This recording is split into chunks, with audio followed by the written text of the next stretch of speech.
All right, we're back. We're back. We're back. Another win for Michigan State. Starting the season off 3-0. Win next week. They will have matched their entire season total from the previous season, which I know many Michigan State fans want to completely erase from their entire mind, right? And maybe some maybe want to erase the entire Mel Tucker tenure from their entire mind, right? But gone are those times. Here are the new times. A lot to be excited about, right? Wasn't able to watch the game live, unfortunately, due to my work schedule, but I was able to watch the replay of it, the condensed version of the game, and I saw some things that similar to last week that the team is getting better at, right? I think again, looking at what Coach Smith wants to do in terms of running the ball, I think in this particular game I saw a lot more under center than I did last week. And obviously for the opponent that, Michigan State faced, this the type of game that you kind of want to see. You want to try some things out because this more or less is going to be the identity of the team, especially at least from an offensive standpoint. Defensively, great, played well. Run defense was good again this particular week. Only allowed 17 rushing yards from Prairie View, which I mean, regardless of opponent that you play, I mean that's that's really good. You know what I mean? That's really good, right? So starting off again, Aiden Childs. Looking at the box score, solid game. One touchdown, passing, had a touchdown, running as well. But should have really been four touchdowns. In all actuality, from what I was able to see from the condensed version. Now I may have missed another play, but I at least counted four touchdowns that he should have been accounted for. The two that he missed, one was the pass to Nate Carter in the end zone. I don't necessarily know if Carter dropped the ball or the other guy was able to knock the ball out, but a play like that for a play like Nate Carter, that's a play that he makes 9 out of 10 times, or 10 out of 10 times, should I say? But obviously he didn't make it, and then obviously the penalty that negated another Aiden Childs run, and the penalties. Coach Smith talked about that after the game. The penalties have to cut down on those penalties, right? Another double-digit penalty game for the Spartans. Went for 11 penalties for 107 yards. Again, you can't get away with that against good teams. I mean, you're just not going to be able to get away with it against good teams once they start playing more of their conference, foes, right? They just can't get away with that, right? Carter and Lynch accounted for 181 total yards of total offense with one touchdown, which again I said probably should have been two with Carter catching that touchdown in the end zone. And great for him. Huge run, down the sideline. Coach Smith made mention of that he's the type of guy that if they're able to get it blocked up, there's not anyone that he feels like can be able to catch that young man once he gets to the third level.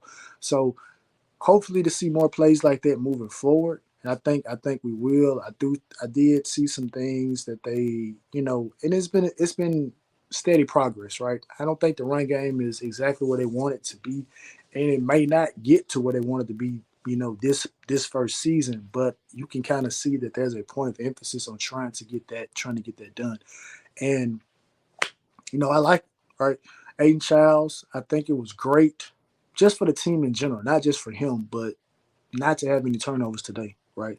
And obviously, he had been working back, from that in terms of having more interceptions than he has touchdowns this particular year.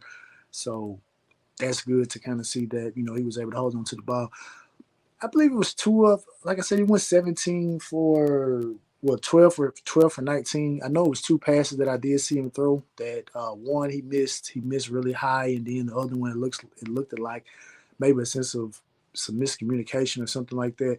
But again, that's to be expected in many aspects. But honestly, to me, he looked really well. A great bounce back game from, well, now I'm not gonna say a great bounce back game, but he seems to be a little bit more comfortable. At least for what I saw, he looked a little bit more comfortable. And obviously, I think that comfort level comes from obviously the game that he had last week against Maryland. where he essentially take away the interceptions, he had probably probably the best game he's had in his career. Up in his short career up until this point from a starting perspective. So for him to come back and kind of understand the game plan, like, hey, I'm not going to do too much. I'm missing one of my, some guys, due to injury. I really thought, honestly, maybe they would have got Nick Marsh a little bit more involved in the game. He only had 2 catches, for about a little bit over 20 yards or so like that. But when there's a big play to be made, he showed that against Maryland that he'll be able to make those plays. So I'd be interested to see him get more involved, in the offense and the passing game moving forward. Because again, those play action shots are going to be there if they just continue to at the pace that they're going in terms of trying to, set up the run. Defensively, man, again, I think that's probably the story, for from what I'm really surprised by, knowing that they lost some guys, in the portal. One of the guys ended up coming to the University of Miami, from a defensive tackle perspective, and for the defense to look as well as they have looked. You know what I mean? I was just kind of looking up some stuff. Through 3 games, they already have 27 tackles for loss and 11 sacks already. So they're forcing negative plays, and which is good. That is something that you're going to have to do. That helps you out. So that helps you out tremendously, right? Especially, but I think it's going to help out a heck of a lot more if they get these penalties cleaned up, because there's no need to extend drives for another team or to continue to proverbially hit yourself in the foot. You know what I mean? Because, like I said, Aiden Childs should have had 4 touchdowns, and one of those touchdowns ended up being called back due to a holding call, right? So, got to get that cleaned up. And Coach Smith made mention of that in the post game presser, that that's going to be something they have to coach better. They're going to have to just, I don't know what they're going to have to do. They have a tough opponent coming up in Boston College, who is looking pretty good under Bill O'Brien. So it'd be interesting to see how this game goes. Personally, I would still have Michigan State favored, in that particular game, just simply because I feel like that the way that the defense is playing, the way that they're, applying pressure, to the first couple of teams that they played, I think they've done a good job. I don't think Boston College has as explosive of an offense as Maryland has had, and I don't think Boston College will actually be ready for the way Michigan State can go in and attack this particular game. You know what I mean? I think again, Aiden Childs, if he continues to get better, and that's the biggest X factor, on this team, from at least from an offensive standpoint, is what happens, or what is a team going to do when he puts together one of those games. And I'm not talking about, obviously the Maryland game was a game, but I'm talking about a game where there are no turnovers and he looks like the best player on the field. And just from looking at what he's able to do from, a running aspect, he has the arm. Accuracy is a little inconsistent at times, but I think it can get better just with overall gameplay and the way that they are structuring this offense. He has big play guys like Marsh.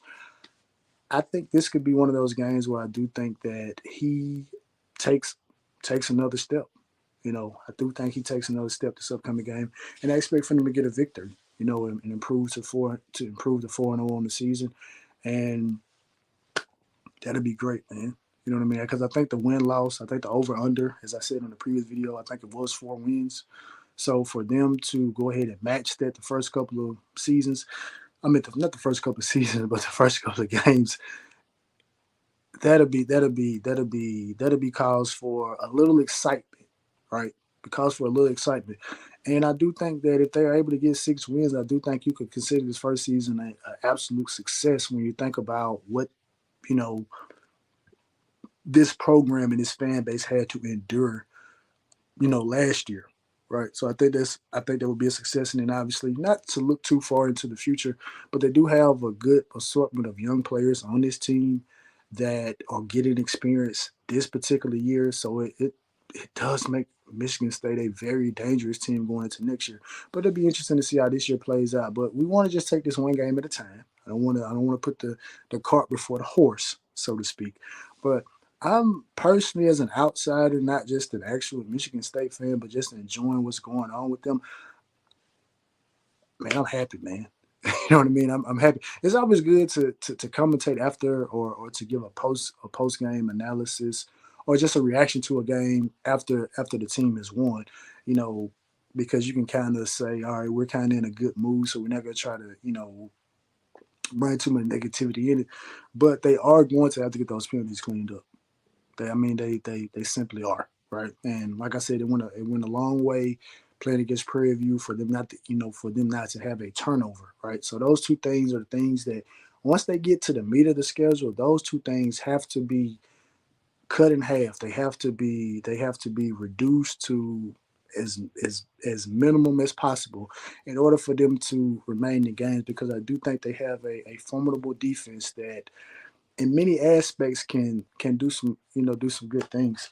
Um, Big time pick six too, right? Before I get out of here, can't get out of here without mentioning that Charles Brantley, big time pick six, just starting on one side of the field, going to the other side, then kind of finishing in the middle of the field.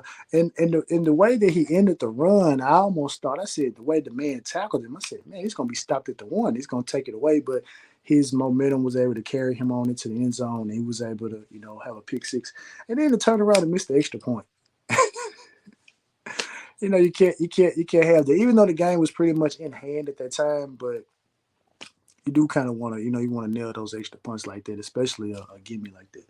But all in all, man, like I said, I'm enjoying the ride so far. 3-0, and a lot to be excited about this team, right? A lot to be excited about this team. You know what I mean? So, with that being said, man, we'll be back after the Boston College game, and as always, man, like, share, subscribe, and comment.